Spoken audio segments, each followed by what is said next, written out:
Bo Bichette hits a go-ahead solo home run for his second of the game as the Blue Jays just snuck out and won 6-5 on Wednesday night against the New York Yankees.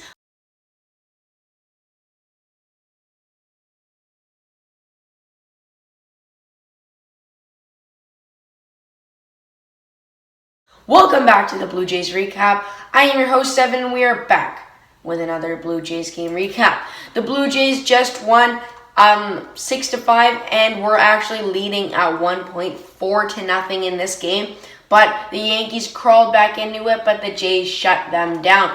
As Bo Bichette, for his second home run of the day, went 3 for 4, had an two RBIs, 2 runs.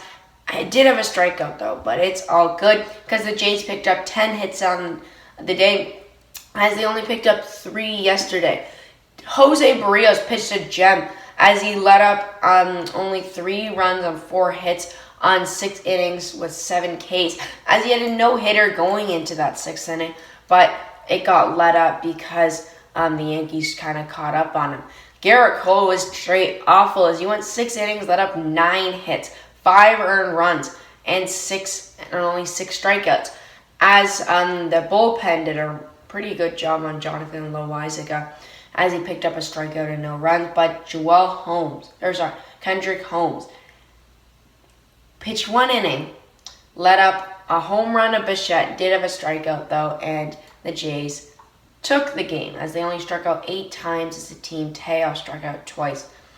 But Springer showed some flashes that he is straight back, and he showed it as he went 3 for 4 on the day, had 2 runs, 1 RBI, and did have a strikeout. And then Marcus Semien went 1 for 4 with 2 RBIs on a home run in the first inning to give him his 44th home run of the year, and he's now leading for all time the most home runs by a second baseman. And Vladdy Jr. also had a double to make it 5, or give the Jays their 5th run as our run score, so we picked up an RBI. The Jays did give up 7 hits to the New York Yankees. 3 of them were by Gleyber Torres, who would have guessed, who went 3 for 4 in the day, had 2 runs, but did not have a single RBI. Good for the Jays. If they did lose that game, that would have been huge, and good thing they snuck out of it, as both the Mariners and the Boston Red Sox both won, and now they are still a game behind them and a half game behind the Mariners. And we are really hoping that the A's can beat the Mariners in this last game of the series, and all we can do is control our fate against the Yankees, as we can be 1 game behind them, and again, the Red Sox if they lose too. To start off the game, Barrios pitched an amazing first inning, and Marcus Semien helped him as George Springer had a leadoff double, and then Marcus Semien hit his 44th of the year into the second deck. George Springer has an RBI that DJ LeMahieu at third base cannot get to, as Santiago Espinal goes from second to home to make it 3-0, bottom 3. Bo Bichette has a solo shot at the top of the zone, the 96 curveball that he sailed over the center field wall, just over.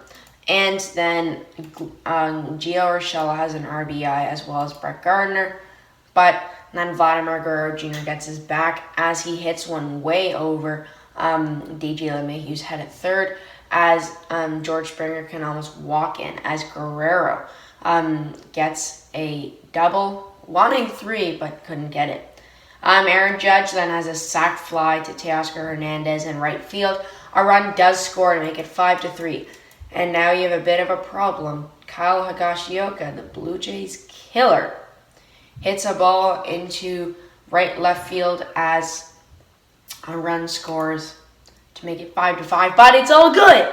In the bottom of the 8th inning, Bo Bichette sends one deep, out and gone, as he hits his 27th of the year to give the Jays a 6-5 lead. And then Jordan Romano seals the game on a pop fly by Tyler Wade as the Blue Jays pick up a much-needed win, and they did it. Their next game, they're playing the Yankees again in their final matchup, or the final matchup of the year for them, except if they see them in the wild card. And it's their last game of the series. The Jays need to find some wins, as if they do, they'll be one game behind the Yankees, and they will also, we're also hoping that they can lose some games against the Red Sox, and the Mariners lose some games too, as that will help. Robbie Ray is our Cy Young, and the Cy Young for the Yankees was pitching yesterday. Now we have Ray pitching today, and hopefully he can make his case again, as he has the best ERA in the American League with 2.86 and is a monster on the pitching mound, as he has 31 games pitched, a 13-6 record, and a 104 whip with 244 strikeouts. He has been a machine up there, and if he can have another amazing day, I think he has slotted his spot as the #1 Cy Young candidate. And if he can shut down this really hot Yankees team, that will be even better. It's going to be Corey Kluber on the mound, who hasn't pitched for a while, as he's been injured for as long as you could think, as he's only pitched 15 games this year with a 3.82 ERA. And the Jays have already seen him this year, and we're mashing on him.